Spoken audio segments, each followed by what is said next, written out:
Shalom, peuple béni du Seigneur, shalom, chers étudiants, tous les serviteurs ainsi que toutes les servantes de Dieu, à tous les amoureux de la parole de Dieu, shalom à tous. Voilà, avant de continuer notre formation, nous prenons ce programme de la prière comme un chapitre. Donc, la prière de délivrance. Quoique, dans notre premier tome, nous sommes en train d'évoluer avec des réalités sur le combat spirituel et sur la délivrance à la lumière de la parole de Dieu, à la lumière des Écritures. Que ce cinquième chapitre, qui est le programme de la prière, reste un programme que vous commencerez à consulter dans notre site régulièrement, ici dans notre site Ministère Bemel, afin que vous puissiez vous réchauffer dans la prière. Je préférais avoir ce chapitre pour que nous ayons un coaching au même moment avec les enseignements et mon souhait est que même après ce programme, après le tome 1, mais que le coaching puisse continuer par la grâce de Dieu. Et je pense que nous allons réussir pour coacher tout le monde avec des programmes tels que celui-ci. Attention, chapitre 5, la prière des délivrances. Et là, on va comprendre. Comment est-ce qu'on peut se faire une auto-délivrance? Tel que je suis en train de diriger cette prière, c'est déjà une auto-délivrance pour moi, pour vous, pour nous tous. Attention, sans plus tarder. Comment faire une auto-délivrance? Le texte biblique, le passage clé est dans Jean chapitre 8, le verset 36. Et nous commençons par là. Jean chapitre 8, le verset 36. La parole de Dieu déclare: Si donc le Fils vous a franchi, vous serez réellement libre. Oh mon Dieu. Si donc le Christ vous a franchi, vous serez réellement libre. Et là, je vais prendre un français courant. Jean 8, 36. Si donc le Christ vous libère, vous serez réellement libre. Voilà le passage clé de l'autodélivrance. On nous dit ici que c'est lui qui a franchi. Tout comme en français courant, c'est lui qui libère. C'est Christ. Voilà le secret de l'autodélivrance. Vous pouvez être loin de moi, tout comme vous pouvez aussi être proche, mais sachant que les secrets de la délivrance de près, tout comme de loin, c'est Christ. Si donc le Christ vous libère, si donc le Christ vous a franchi, vous serez réellement libre, c'est-à-dire une liberté absolue. La réalité de la liberté, c'est ce que Christ nous donne. Si donc le Christ vous a franchi, vous serez réellement libre. Notez, c'est quoi une prière de délivrance? Très important. C'est quoi une prière de délivrance? La prière de délivrance est un acte spirituel puissant par lequel, je vais tout doucement parce que vous écrivez, c'est un acte spirituel puissant par lequel un chrétien invoque le nom de Jésus pour se libérer de ses chaînes spirituelles. Parce que ce sont des chaînes spirituelles, on invoque le nom de Jésus pour nous libérer des chaînes spirituelles. Il existe aussi des chaînes émotionnelles, spirituelles, émotionnel et mental. On voit les spirituels, on voit le domaine émotionnel, on voit aussi le domaine mental. C'est ça la prière de délivrance. On brise ces chaînes spirituelles. Alors, ce sont des chaînes qui nous lient. Alors, cette prière de délivrance est basée sur la puissance du sang de Jésus-Christ. Comment? La Bible dit, ils l'ont vaincu à cause du sang de l'agneau et de la parole de leur témoignage. Donc, le processus de la délivrance est lié en ceci. Le Christ qui nous a franchis, nous devenons libres. Il nous a franchis de quoi? De nos liens. Alors, pour trouver cette liberté, nous allons invoquer le nom de Jésus-Christ et nous allons proclamer la délivrance au moyen du sang de Jésus-Christ. Le nom de Jésus, le sang de Jésus-Christ, la proclamation, trois clés majeures. Le nom de Jésus-Christ, le sang de Jésus-Christ et la proclamation. De qui? La nôtre. C'est à nous de proclamer. Alors, ma famille, attention. Comment comprendre la prière de délivrance? Comment comprendre la prière de délivrance? Notez, 1. La source de la délivrance, attention, c'est Jésus-Christ. La Bible nous dit dans Colossiens chapitre 2, le verset 15,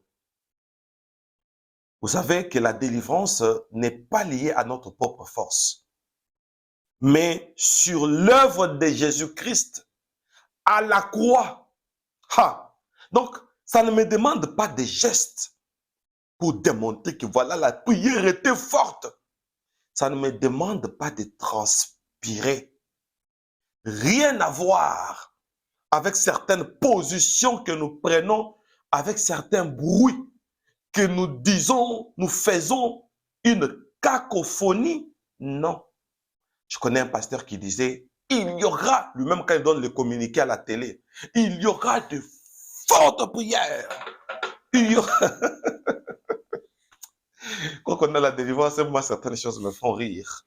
Il dit, il y aura de fortes prières, que chacun achète le Doliprane, parce que vous aurez de maux de tête avec le mouvement. C'est comme ça qu'il parle. Non, non et non. Vous savez, voilà pourquoi on a dit comprendre la prière de délivrance. Le secret de cette prière ou l'impact de cette prière de délivrance n'est pas lié au geste, n'est pas lié au cri, mais à la détermination avec laquelle nous sommes en train de défier le monde des ténèbres que Christ a livré publiquement en spectacle. Il les a vaincus publiquement et en spectacle. Il a vaincu les autorités, les principautés, les dominations, le prince de ce monde des ténèbres. Donc, c'est la croix. On proclame seulement. Quelle que soit la mue de ta voix, une petite voix, une grande voix, une grosse voix, ça n'a rien à voir. Il suffit de proclamer simplement la victoire de la croix où Jésus-Christ a dit tout est accompli. Aujourd'hui, quelque chose va s'accomplir dans ta vie. Quelque chose est en train de s'accomplir dans ta vie. Quelque chose est en train de s'accomplir dans ma vie. Mais je sens l'onction, l'onction de la délivrance à cause de la victoire que Christ a vaincue à la croix. Colossiens chapitre 2, le verset 15. Alléluia, alléluia. Attention, la croix est une manifestation. Notez ça. La croix est une manifestation de la victoire déjà acquise par Christ. Et cette victoire, c'est sur le péché. Cette victoire, c'est sur la mort. Cette victoire, c'est sur les puissances de ténèbres. Disons Amen 3 fois. Amen, Amen et Amen. Ma famille, attention. Plus nous évoluons, plus l'onction augmente. Donc, on a compris la délivrance. L'importance de cette prière de la délivrance. Alors, écrivez comme deuxième point. Je peux dire, quels sont les objectifs de la délivrance? Notez, deuxième partie, sur notre 5e chapitre, c'est un chapitre prière au même moment. Quels sont les objectifs de la délivrance? Nous devons réclamer notre délivrance parce que notre âme, alléluia, est libérée des oppressions spirituelles. Vous savez, les oppressions spirituelles au niveau de l'âme, ça nous donne comme les effets secondaires la peur, l'anxiété, le doute et la culpabilité. La peur, l'anxiété, le doute et la culpabilité. Et là, ce sont les oppressions de l'âme. Il y a d'autres gens qui ont la peur, qu'on appelle la peur de la peur. Ça s'appelle la peur vague. On se dit, non, quelqu'un va mourir. Non, moi-même je veux mourir. Non. Et je connais quelqu'un qui se disait, je pressens que je deviendrai un fou. Sans effet, au nom de Jésus-Christ. Devenir un fou, pourquoi? Au nom de quoi? Les gens disent, voilà, je ne pense pas que je vais dépasser 50 ans. Pourquoi pas? Au nom de quoi? Qu'est-ce qui va, ou qui est-ce qui va t'empêcher à atteindre 50 ans? Qui? Quoi?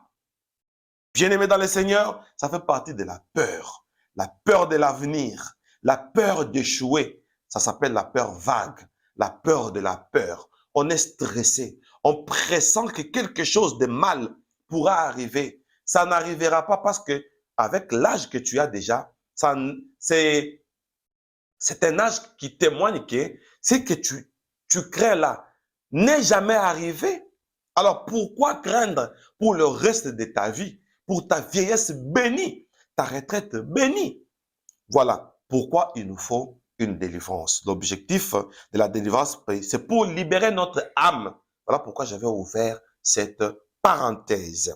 Alors, nous allons démasquer, toujours dans les objectifs de la délivrance, nous allons démasquer les mensonges de l'ennemi. Je vous ai toujours dit, devil is a liar, c'est-à-dire le diable est un menteur. Alors, étant menteur, dans la délivrance, nous allons démasquer son mensonge et établir la vérité de Dieu. Comment? Avec des paroles de proclamation. Et quand on proclame, on est en train d'établir la vérité. Quand on proclame, d'après la parole de Dieu, la vérité est en train de s'asseoir et c'est ce qu'on va faire d'ici peu.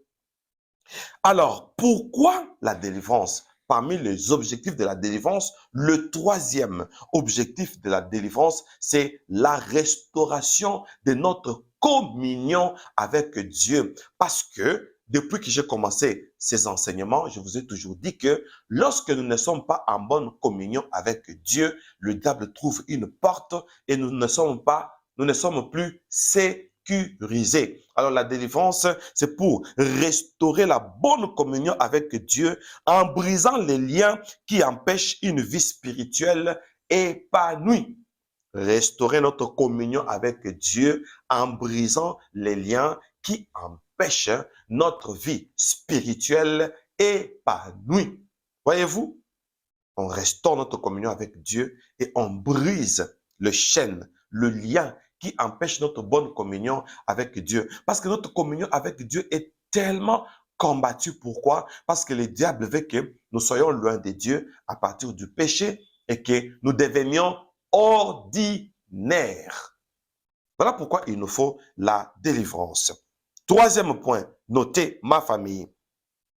Les conditions préalables à une prière de délivrance efficace. Je réponds. Les conditions préalables. Préalables, c'est-à-dire, donc il faut faire ça bien avant.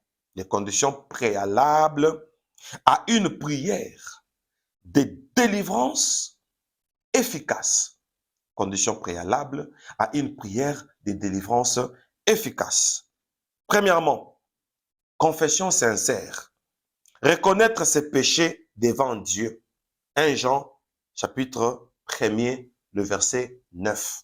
Repentance. La bonne repentance, c'est reconnaître que non, ça, ce n'était pas bien. Mais si on dit, tout le monde le fait. Si on dit, qu'est-ce que ça fait? Si on dit, Dieu est bon, il est merveilleux, il pardonne toujours, automatiquement, nous n'allons pas prospérer spirituellement quand nous trouvons que le péché est normal. Il y a beaucoup de gens qui ont pris le péché comme option et ils disent que non, moi je voulais avec Dieu de ma manière. Voilà pourquoi le péché ne sont pas pardonnés et la communion avec Dieu n'est pas parfaite. Alors, la deuxième condition, il faut avoir la foi en la puissance du nom de Jésus-Christ. Il faut avoir la foi en la puissance du nom de Jésus-Christ. Croire que c'est un nom très puissant. Nous sommes de ceux-là qui ont surpris les diables dans une réunion. Nous faisons partie de ceux-là qui ont surpris les sorciers dans le premier monde, dans le deuxième monde, dans le troisième monde et dans différents domaines où le diable et les agents de Satan travaillent. Nous les avons surpris. Là-bas, ils ont peur du nom de Jésus-Christ et Satan fait tout pour que le nom de Jésus-Christ ne soit pas cité. Maintenant, toi qui as l'occasion de citer ces noms, la Bible dit quiconque invoquera le nom du Seigneur sera sauvé. Donc, nous allons invoquer le nom de Jésus-Christ et avoir foi en la puissance de ses noms. Et troisièmement, parmi les conditions préalables pour une prière de délivrance efficace, nous devons renoncer, c'est-à-dire abandonner tout attachement aux influences néfastes et au péché. Donc, nous devons renoncer, c'est-à-dire abandonner tout attachement aux influences néfastes et au péché. Que non, ça peut me causer des problèmes avec mon Dieu. Je ne peux pas le faire. Non, j'abandonne ça. Non, je laisse le péché. Voyez-vous, c'est un grand secret pour notre délivrance. Je vous assure. Et enfin, le quatrième point, au préalable comme condition pour une prière de délivrance, il faut s'aligner, alléluia, avec la parole de Dieu. Il faut s'aligner avec la parole de Dieu, c'est-à-dire lire cette parole et croire que c'est une vérité et commencer à proclamer. Il est écrit, la Bible dit, je suis ce que la parole de Dieu dit que je suis. On le proclame. Oh mon Dieu, oh mon Dieu. Alors, attention, je demande maintenant la plénitude du Saint-Esprit, que le Saint-Esprit descende, que le Saint-Esprit nous remplisse tous. Nous sommes tous maintenant couverts de la vertu du Saint-Esprit, qui est un esprit divin. Alléluia. L'Esprit de Dieu est en train de te saisir. L'Esprit de Dieu est en train de me saisir. Dans le nom de Jésus-Christ, disons Amen 3 fois. Amen, Amen, Amen. Alors, il y a plusieurs sortes de prières de délivrance. Alors, écrivez le principe, qu'est-ce que j'ai dit, d'une prière de délivrance puissante. Le principe d'une prière de délivrance puissante. Attention, soyez prêts, évoluez avec moi. On doit s'appuyer sur l'autorité que Christ nous a donnée. Et c'est par là que notre prière commence. Luc chapitre 10, verset 19. Voici, je vous ai donné le pouvoir de marcher sur les serpents et sur les scorpions, sur toute la puissance de l'ennemi, et rien ne pourra vous nuire. Aïe, aïe, aïe. Commencez à déclarer avec moi. On déclare, on écrit. On déclare, on écrit. Jusqu'à la fin, ok? Attention, je viens déjà de libérer la dispensation. Je viens déjà de libérer l'onction de la délivrance. Au nom de cette parole, des Écritures qui déclarent dans Luc chapitre 10, le verset 19. Attention, nous allons déclarer tous ensemble pour dire que nous avons déjà l'autorité de marcher sur les serpents, sur les scorpions, sur toutes les puissances de l'ennemi, et rien ne pourra nous nuire. Commençons par proclamer. Au nom de Jésus, au nom de Jésus, je déclare avec vous, vous déclarez aussi avec moi que rien ne pourra nous nuire. À partir d'aujourd'hui, oh mon Dieu, nous faisons tomber toutes les tendances de l'ennemi qui faisait à ce que nous soyons victimes de la nuisance. Au nom de Jésus-Christ, rien ne va nous nuire. Désormais, au nom de l'autorité que Christ nous a donnée, je déclare, toi et moi, vous et moi, nous sommes libres, que tous les esprits qui apportent les nuisances, nous mettons ça au pluriel, puissance de la sorcellerie, puissance de la magie, puissance de l'occultisme, puissance démoniaque, puissance diabolique, toutes les formes des esprits opérant dans les airs, sur la terre, sous la mer et dans d'autres périmètres inconnus, nous proclamons que ces forces sont inutiles et rien ne pourra nous nuire. Au nom de Jésus, au nom de Jésus, la Bible me dit quiconque invoquera le nom du Seigneur Jésus-Christ sera sauvé. Au nom de Jésus, dans le nom de Jésus-Christ, je déclare que rien ne va nous nuire, quel que soit le domaine, domaine social, domaine financier, domaine conjugal, domaine affectif.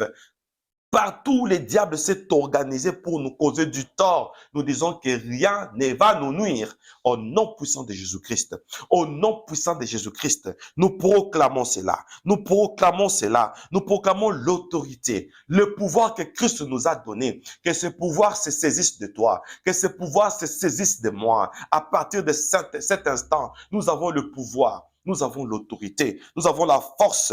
Au nom de Jésus-Christ, au nom de Jésus-Christ. Alléluia. Notez, nous prions, nous écrivons, nous prions, nous écrivons dans l'état de prière.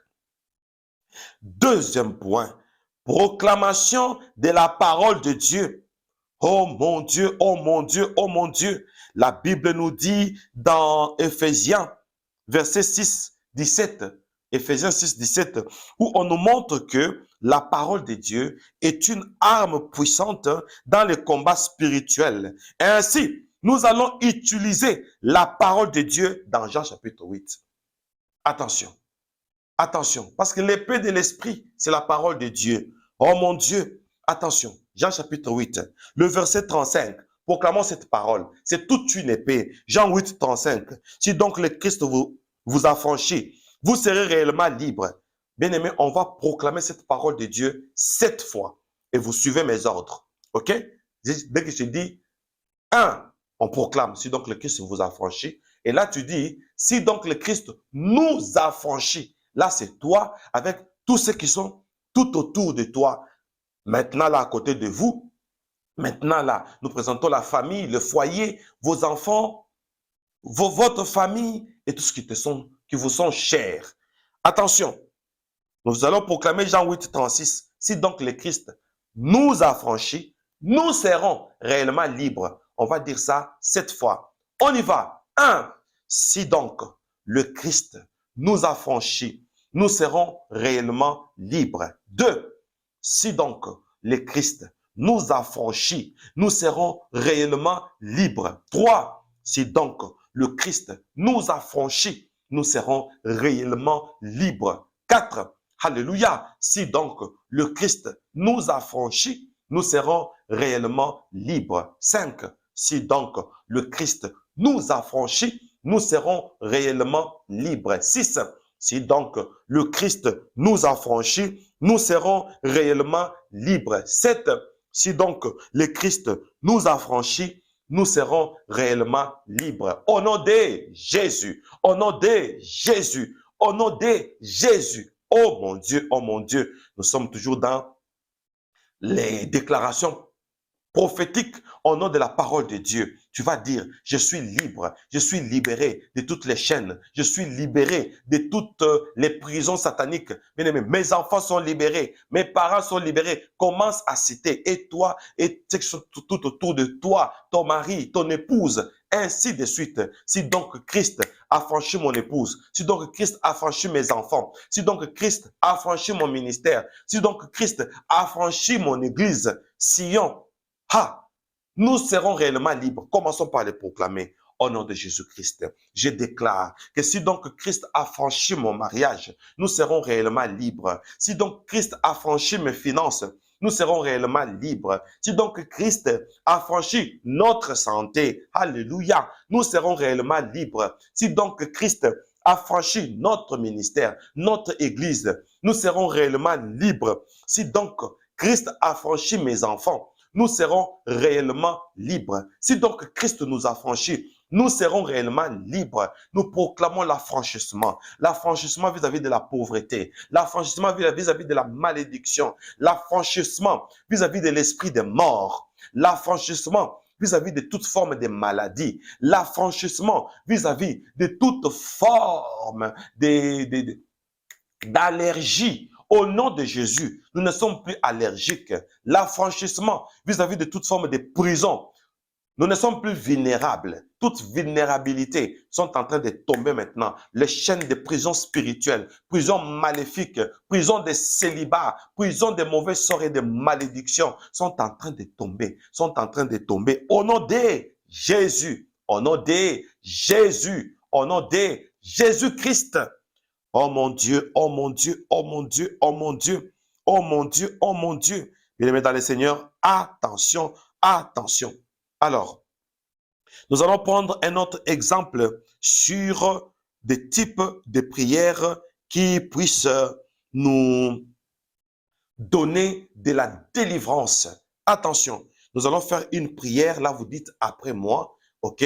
Nous allons chasser cet esprit de la peur parce que ça fait un peu de trop que nous sommes victimes de la peur. Vous dites après moi, Seigneur Jésus, Seigneur Dieu Tout-Puissant, je viens devant toi avec mes craintes, avec mes angoisses. Tu as dit dans ta parole, je ne te délaisserai point. Je ne t'abandonnerai point. Aujourd'hui, je proclame ta présence dans ma vie et je renonce à tout esprit de peur. Au nom de Jésus, je déclare que je suis libre et que ta paix, qui surpasse toute intelligence, garde mon cœur et garde mes pensées. Bien-aimés, avant de continuer, nous allons dire Amen 3 fois. Amen, Amen, Amen. Alléluia. Vous dites après moi, nous voulons maintenant chasser l'esprit de l'anxiété. OK?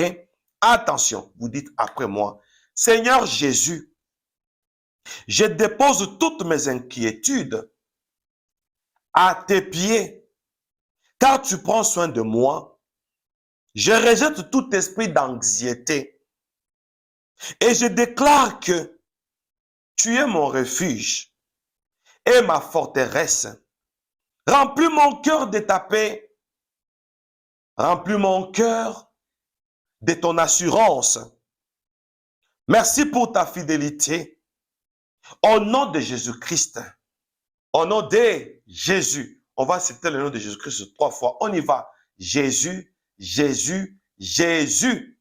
Alléluia. Bien-aimés, nous sommes en train de chasser maintenant tout comportement autodestructeur.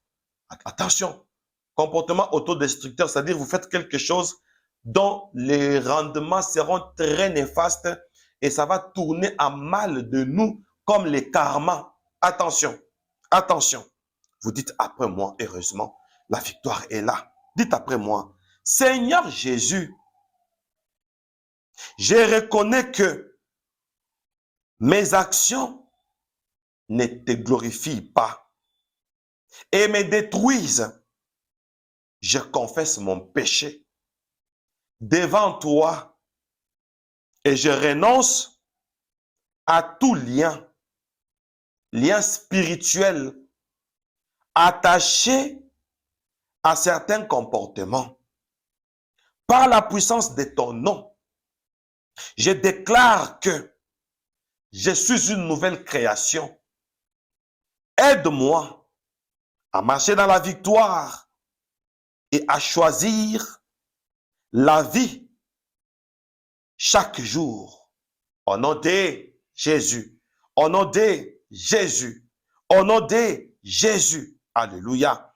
Bien-aimés, nous allons proclamer le changement de notre identité en Christ. Ce sont des proclamations. Comme la Bible dit, ils l'ont vaincu à cause de à cause du sang de l'agneau et la parole de leur témoignage. Alors, nous allons proclamer la restauration de notre identité en Christ. Alors, vous dites après moi, Seigneur Jésus, je rejette tous les mensonges de l'ennemi qui m'ont fait croire que je suis indigne, rejeté ou inutile. Ta parole dit que je suis choisi, aimé et racheté.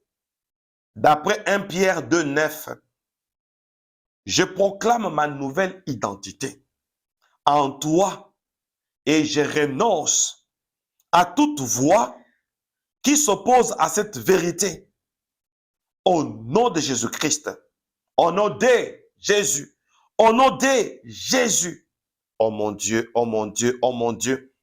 Bien-aimés dans le Seigneur, parce que nous venons de proclamer la parole de Dieu, alors nous allons proclamer pour dire que Dieu est en train de renforcer notre victoire au nom de cette foi, de tout ce que nous venons de déclarer. Commençons par le proclamer maintenant. Au nom de Jésus-Christ, on y va. Commence par le déclarer maintenant avec tes propres mots.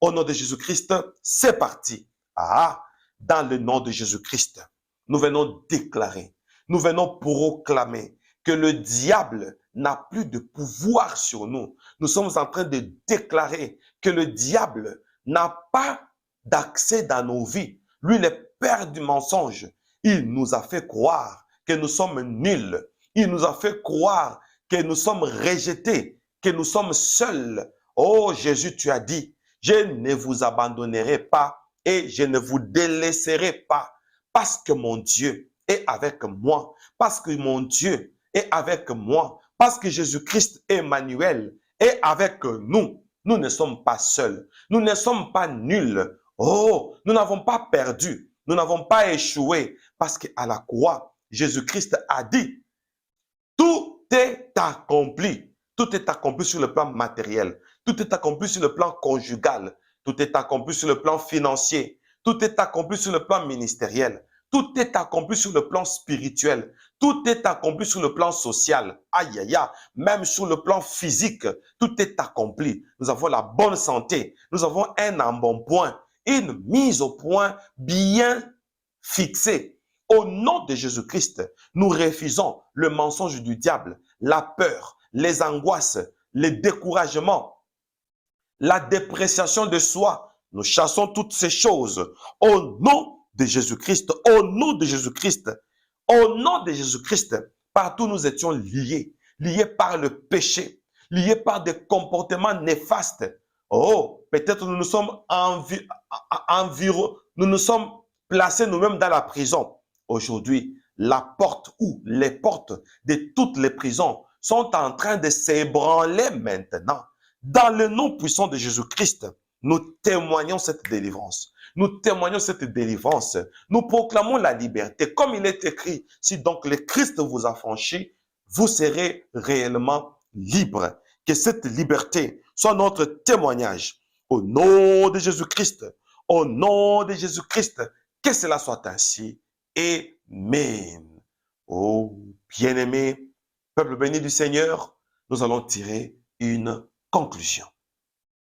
Alors, par la conclusion, sur la puissance de la prière et de la délivrance, nous tirons la conclusion pour dire que cette prière que nous venons de faire, je les déclare en conclusion pour dire que c'est un outil divin. Cette prière que nous venons de faire est un outil divin que Dieu a donné à son peuple que nous sommes pour marcher dans la liberté et dans la victoire. Au nom de Jésus, nous tirons la conclusion tous ensemble pour dire que désormais, nous allons marcher dans la liberté et dans la victoire, libre de voyager, libre de nous épanouir, libre de nous marier, libre de nous enrichir, libre de servir Dieu, libre de vivre en bonne santé. Au nom de Jésus-Christ, nous avons la liberté, nous avons la victoire.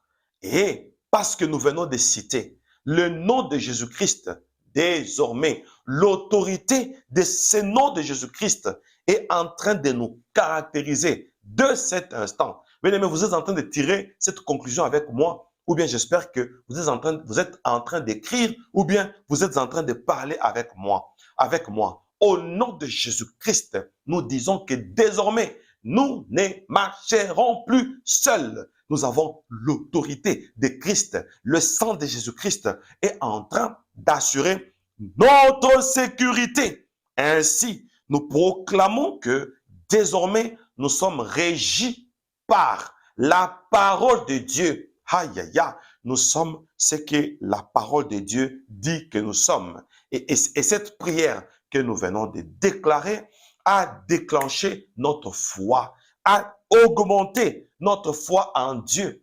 Alléluia, alléluia, alléluia. Nous sommes en train de dire que nous avons maintenant droit à l'épanouissement parce que Christ a transformé notre vie et il nous a donné notre vraie identité. L'identité d'enfants de Dieu. Nous sommes les enfants de Dieu. Nous sommes un peuple béni du Seigneur. À partir d'aujourd'hui, nous disons ce que la parole de Dieu dit. Non, je ne mourrai pas, je vivrai. Je raconterai les œuvres de l'Éternel. Nous déclarons tous ensemble pour dire que, à dater de cet instant, l'impact de la parole de Dieu est en train de nous caractériser. Comme il est écrit, que le faible dise, je suis fort. Nous proclamons que nous sommes forts. Toutes nos faiblesses sont vaincues. Au nom de Jésus-Christ, nous proclamons maintenant que nous sommes riches comme il est écrit, que les pauvres disent, je suis riche. Et nous avons la richesse dans tous les aspects. La richesse spirituelle, la richesse ministérielle, la richesse financière, la richesse dans la sagesse, la richesse de la connaissance. Dieu nous rend riches en Christ. Par cette conclusion, nous dirons que c'est ça notre détermination et que s'accomplissent les Écritures qui disent si deux ou trois s'accordent sur la terre pour demander quelque chose du haut des cieux, elle leur sera accordée par mon Père. Ma famille, soyez bénis. Au nom puissant de Jésus-Christ, encore une fois, soyez bénis. C'est par ici que nous mettons un terme à notre 5e chapitre. C'était un chapitre prière, n'est-ce pas? Nous venons de prier. Vous pouvez revenir sur cela comme vous voudrez. Ce chapitre est là à votre disposition. Ma famille, retrouvons-nous à notre 6e chapitre qui sera intitulé « Comprendre son identité en Christ ». Très riche. Comprendre son identité en Christ. Tel sera notre 6e chapitre. N'oubliez pas, dans la délivrance, il existe aussi un secret. De fortes prières comme celle-ci, il faut les sceller, mais ce n'est pas obligatoire. Quand on met le verbe falloir là, il faut les sceller. Si vous êtes convaincu, vous connaissez nos coordonnées, même à partir d'ici, dans notre site, vous pouvez m'écrire sur le mail, ok, moiselouchikou@gmail.com, ou soit vous m'écrivez sur WhatsApp, pas d'appel, mais l'audio ou bien les écrits pour sceller toutes ces déclarations de délivrance. Retrouvons-nous très prochainement. Que Dieu vous bénisse. N'oubliez pas d'inviter les autres qui ratent de bonnes choses dans Ministère Bemel. Nous sommes présentement dans l'école de la délivrance. Que cette délivrance devienne une réalité dans votre vie. Je vous bénis tous au nom puissant de Jésus-Christ. Et je vous dis, soyez bénis et bye bye.